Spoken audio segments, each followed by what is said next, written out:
प्रिय भक्तजनों, स्पिरिचुअल अमृतवाणी की तरफ से आप सभी को प्यार भरा नमस्कार। आइए अब सुनते हैं बृहस्पतिवार व्रत की विधि एवं कथा। इस दिन बृहस्पतिश्वर महादेव जी की पूजा होती है।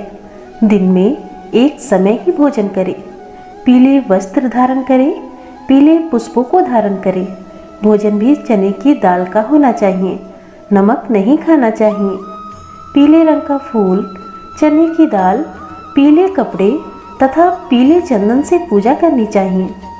पूजन के पश्चात कथा सुननी चाहिए। इस व्रत के करने से बृहस्पति जी अति प्रसन्न होते हैं तथा धन और विद्या का लाभ होता है। स्त्रियों के लिए यह व्रत अति आवश्यक है।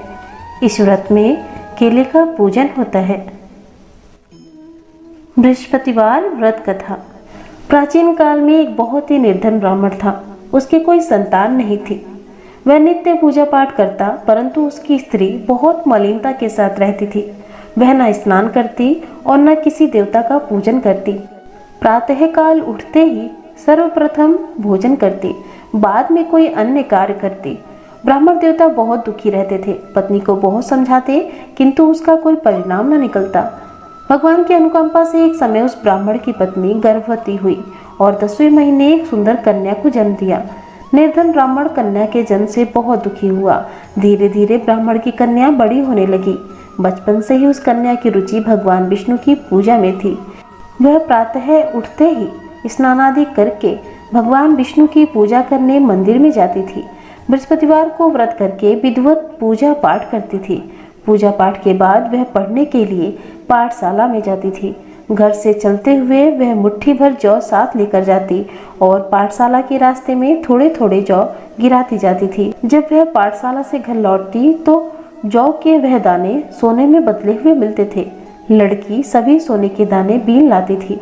एक दिन जब वह सोने के दानों को साफ कर रही थी तो उसकी माँ ने कहा, बेटी, सोने के दाने साफ करने के लिए सोने का सूप भी होना चाहिए। अगले दिन बृहस्पतिवार था। उसने भगवान बृहस्पति देव की पूजा करते हुए प्रार्थना की, हे भगवान, यदि मैंने आपका व्रत विधिवत किया हो तो मुझे सोने का सूप दे दो। भगवान बृहस्पति देव ने उसकी मनोकामना पूरी करने का वचन दिया। पाठशाला से लौटते समय उसे रास्ते में सोने का सूप पड़ा हुआ मिला। घर लौटकर सोने का सूप अपनी माँ को दिखाकर वह सोने के दाने साफ करने लगी। उसी समय नगर का राजकुमार उसके घर के पास से गुजरा। उस सुंदर लड़की को सोने के सूप में जौ साफ करते देख राजकुमार उस पर मोहित हो गया। महल में लौटकर राजकुमार ने राजा से उस लड़की से विवाह करने की इच्छा प्रकट की। तो राजा ने ब्राह्मण को महल में बुलाकर राजकुमार से उसकी लड़की के विवाह की बात कही। ब्राह्मण तैयार हो गया। धूमधाम से उस लड़की का विवाह राजकुमार से हो गया। दुल्हन बनकर ब्राह्मण की लड़की महल में चली गई। लड़की के चले जाने से ब्राह्मण फिर निर्धन हो गया।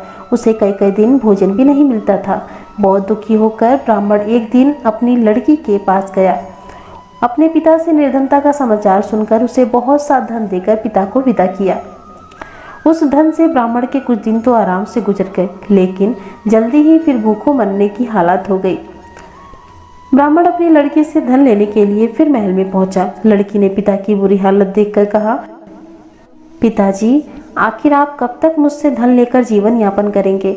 आप कोई ऐसा उपाय क्यों नहीं करते जिससे आपका घर धन संपत्ति से भर जाए?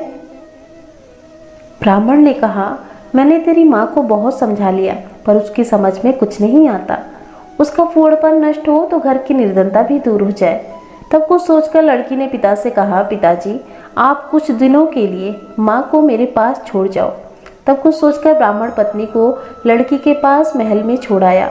लड़की ने अपनी माँ से कहा, माँ, तुम कल प्रातः उठकर स्नान आदि करके भगवान बृहस्पति देव विष्णु जी की पूजा अवश्य करना। पूजा करने से तुम्हारी निर्धनता अवश्य दूर हो जाएगी।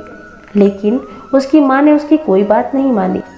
तब क्रोधित होकर लड़की ने अपनी माँ को एक कक्ष में बंद कर दिया। सूर्योदय के समय माँ को उठाकर जबरदस्ती उसे स्नान कराया और फिर मंदिर में ले जाकर भगवान बृहस्पति देव की पूजा कराई। कुछ दिनों तक ऐसा करने से माँ की बुद्धि में परिवर्तन हुआ और वह स्वयं बृहस्पतिवार का व्रत रखने लगी। उसके व्रत रखने से ब्राह्मण के घर में भगवान विष्णु की अनुकंपा से धन की वर्षा होने लगी। दोनों पति पत्नी धन संपत्ति पाकर आनंद पूर्वक जीवन यापन करते हुए विष्णु धाम को चले गए। बृहस्पतिवार को विधिवत व्रत करके जो स्त्री पुरुष भगवान विष्णु की पूजा करते हैं, भगवान उनकी सभी मनोकामनाएं पूरी करते हैं। इति श्री बृहस्पतिवार व्रत कथा। प्रिय भक्तजनों, यदि आपको ये वीडियो पसंद आई है तो कमेंट सेक्शन में जरूर लिखें। ओम नमो भगवते वासुदेवाय नमः।